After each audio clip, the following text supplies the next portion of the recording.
Nishi, senior IVF specialist from prime IVF। आज हम discuss करेंगे मेल इनफर्टिलिटी के बारे में कि जो स्पर्म है उनके लिए क्या क्या हानिकारक हो सकता है। आपने मेरे कई वीडियो देखे हैं जिसमें मैंने मेल इनफर्टिलिटी में बहुत ही स्ट्रेस दिया है, क्योंकि आप सब जानते हैं जितनी फीमेल रिस्पॉन्सिबल होती है इनफर्टिलिटी के लिए उतना ही मेल भी रिस्पॉन्सिबल होता है।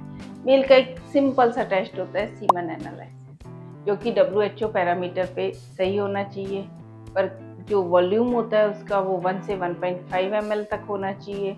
जो स्पर्म काउंट होते हैं मोर देन 15 मिलियंस होने चाहिए, और उनमें से जो 1/3 स्पर्म है वो मोटाइल होने चाहिए।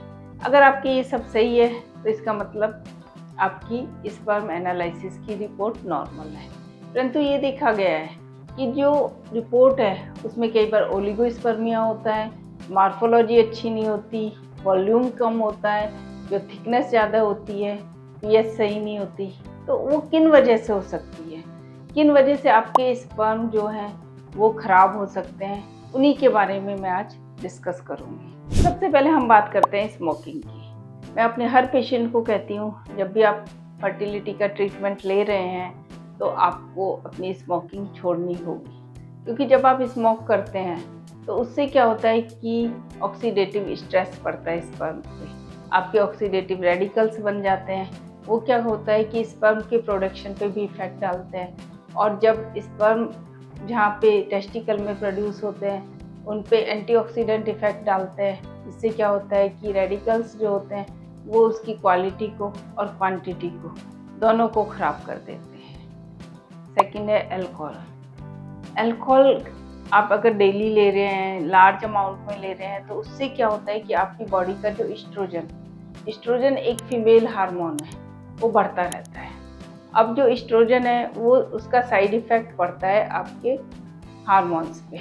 वो क्या करता है, आपके स्पर्म के प्रोडक्शन को कम कर देता है, और स्पर्म की जो प्रोग्रेसिव मोटिलिटी है उसको कम कर देता है, क्योंकि स्पर्म को ही एग के पास जाना है। अगर उसकी मोटिलिटी ही ख़त्म हो गई तो स्पर्म की जो फर्टिलाइजेशन की क्षमता है वो कम हो जाती है। तो आप ये देख रहे हैं कि आपकी स्मोकिंग, अल्कोहल दोनों ही आपके स्पर्म के लिए हानिकारक है। तीसरा है रिक्रिएशनल ड्रग। लोग अपने एंजॉयमेंट के लिए कैनाबिस, धतूरा ये सब लेते हैं। कई बार देखा है वो बॉडी बिल्डिंग के लिए टेस्टोस्टेरोन ले रहे हैं, बाहर से स्टीरॉइड्स ले रहे हैं। तो इनका क्या होता है कि आपकी बॉडी पे बहुत ही गलत इफेक्ट पड़ता है। जब आप बाहर से टेस्टोस्टेरोन ले रहे होते हो तो आपका जो इनर बॉडी का टेस्टोस्टेरोन है वो कम हो जाता है, और आप सब जानते हैं कि जो टेस्टोस्टेरोन है वो ही स्पर्म के प्रोडक्शन के लिए रिस्पॉन्सिबल है। जब आपका टेस्टोस्टेरोन ही कम हो रहा है तो आपके स्पर्म का प्रोडक्शन कम हो जाता है, क्वांटिटी कम होने लगती है, और इसका सीधा प्रभाव आपकी इनफर्टिलिटी पे पड़ता है। इसके बाद है ओबेसिटी। कई बार ये देखा गया है कि मेल में बहुत ओबेसिटी हो जाती है, और सबसे खतरनाक है आपके टम्मी पे जो वेट होना। आपके टम्मी पे बहुत वेट हो जाता है, प्यूबिक एरिया पे बहुत वेट हो जाता है, थाई पे बहुत वेट हो जाता है। मैं आपको एक बात बताना चाहूँगी कि जो स्पर्म होते हैं वो स्क्रोटम में प्रोड्यूस होते हैं, टेस्टिज में बनते हैं। जो स्क्रोटम होता है वो हमारी बॉडी से आउटसाइड होता है। वो इसलिए होता है कि जो स्पर्म के प्रोडक्शन के लिए लोअर टेम्परेचर चाहिए। आपकी बॉडी से 1 या 2 डिग्री सेंटीग्रेड कम टेम्परेचर होता है स्क्रोटम का। पर जब आपकी ओबेसिटी होती है तो आपकी thigh, tummy, pubic pelvis area पे इतना वेट होता है कि एयर इवैक्यूएशन नहीं हो पाता, मतलब वहाँ पे टेम्परेचर हाई ही रहता है, अच्छी तरह से एयर का फ्लो नहीं हो पाता है आपके मोटापे की वजह से।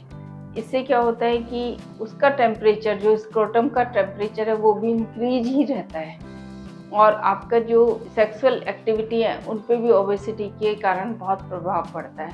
आपका प्रॉपर इजैकुलेशन या इंटरकोर्स नहीं हो पाता है। इससे भी आपकी इनफर्टिलिटी की प्रॉब्लम बढ़ जाती है। बैड डाइट आपके स्पर्म के प्रोडक्शन में बहुत ही इम्पोर्टेंट रोल निभाती है। मैंने हर वीडियो में अपना बताया कि जैसे कि जंक फूड होते हैं, पिज़्ज़ा, पास्ता, बर्गर, ब्रेड, इन सब को आपको अवॉइड करना चाहिए। ये आपके हार्मोन्स को ख़राब करती है। इसके अलावा डाइट जो होती है उसमें आपको हमेशा फ्रेश फ्रूट्स, ग्रीन वेजिटेबल्स, ये सब आपके एंटीऑक्सीडेंट होते हैं, बहुत अच्छा आपके मतलब मिनरल्स होते हैं, इसमें विटामिन्स होते हैं जो कि आपके स्पर्म के प्रोडक्शन को इम्प्रूव कर देते हैं। तो आपके अपनी डाइट पे भी बहुत फोकस करना चाहिए। एक्सरसाइज भी एक इम्पॉर्टेंट रोल करती है आपकी लाइफ स्टाइल को मेंटेन रखने के लिए। आप एक्सरसाइज करते हैं, वॉक करते हैं, इससे क्या होता है कि मेडिटेशन करते हैं तो आपका स्ट्रेस लेवल कम होता है। दूसरी बात है कि आपके जो ब्लड फ्लो भी इम्प्रूव होता है, और ब्लड फ्लो इम्प्रूव होने से आपका जो बॉडी का टेम्परेचर, हार्मोन्स, ये सब ठीक रहते हैं और स्पर्म जेनेसिस में ये हेल्प करता है। इसके अलावा क्या होता है कि कई बार आपका वर्क प्रोफाइल, जैसे कि आप एक्सरे डिपार्टमेंट में वर्क कर रहे हो या किसी हानिकारक केमिकल्स वाली फैक्ट्री में वर्क कर रहे हो, तो ये केमिकल्स क्या होते हैं, स्किन के द्वारा आपकी बॉडी में एब्जॉर्ब हो जाते हैं। जो रेडिएशन है वो भी आपके स्पर्म प्रोडक्शन पे गलत इफेक्ट डालता है, स्पर्म की मॉर्फोलॉजी को खराब कर देता है। एक्यूट इलनेस, कई बार देखा गया है कि किसी पेशेंट को बहुत ही फीवर, कोल्ड, कफ, बम्स, ये सब रहते हैं। इनसे क्या होता है कि आपके स्पर्म ही प्रोड्यूस नहीं हो पाते, और आपके जो स्पर्म अगर प्रोड्यूस नहीं होंगे तो ओलिगोस्पर्मिया, नील स्पर्म काउंट, एजोस्पर्मिया, ये सब हो जाता है जो कि आपकी इनफर्टिलिटी को बढ़ावा देते हैं। प्रीवियस मेडिकल हिस्ट्री, यानी कि आपको पहले कोई ट्रॉमा हुआ हो, या आपके अनडिसेंडेड टेस्टिज हो, या कोई RTA रोड ट्रैफिक एक्सीडेंट हुआ हो, या पेल्विक एरिया की कोई सर्जरी प्रीवियसली हुई हो, ये भी आपके स्पर्म के काउंट को कम कर देते हैं या फिर ख़त्म कर देते हैं। एडवांस पैटर्नल एज, यानी कि आपकी एज, कई बार पेशेंट कहते हैं कि फीमेल की ही एज रिस्पॉन्सिबल होती है, हमारी एज का स्पर्म पे कोई प्रभाव नहीं पड़ता है। ये सरासर गलत है। जैसे जैसे आपकी एज बढ़ती है, आपके स्पर्म की काउंट, मॉर्फोलॉजी और क्वालिटी तीनों कंप्रोमाइज होती हैं। इसलिए जब भी आप जितना जल्दी करें उतना अच्छा है। एडवांस पैटर्नल एज में आपके स्पर्म जो होते हैं उनका प्रोडक्शन भी कम हो जाता है और क्वालिटी भी कम हो जाती है, तो जिससे कि आपकी इनफर्टिलिटी की समस्या बढ़ सकती है। मैंने ये काफ़ी बातें आपको बताई जो कि आपके स्पर्म पे हानिकारक इफेक्ट डाल सकती हैं, तो आप इन सब को अवॉइड करें, जैसे कि alcohol, caffeine, coffee, smoking, recreational drugs, या फिर बैड डाइट आपकी, एडवांस एज और एक्यूट वायरल इलनेस से, या कोई भी रेडिएशंस, इन सब को आपको अवॉइड करना चाहिए। और जल्दी से जल्दी आपको इन सब चीज़ों से दूर होके आपको अपने कंसीव करने की कोशिश करनी चाहिए। इससे संबंधित आपका कोई भी क्वेश्चन है तो आप सजेशन बॉक्स पे जाके पूछ सकते हैं या ईमेल कर सकते हैं। धन्यवाद।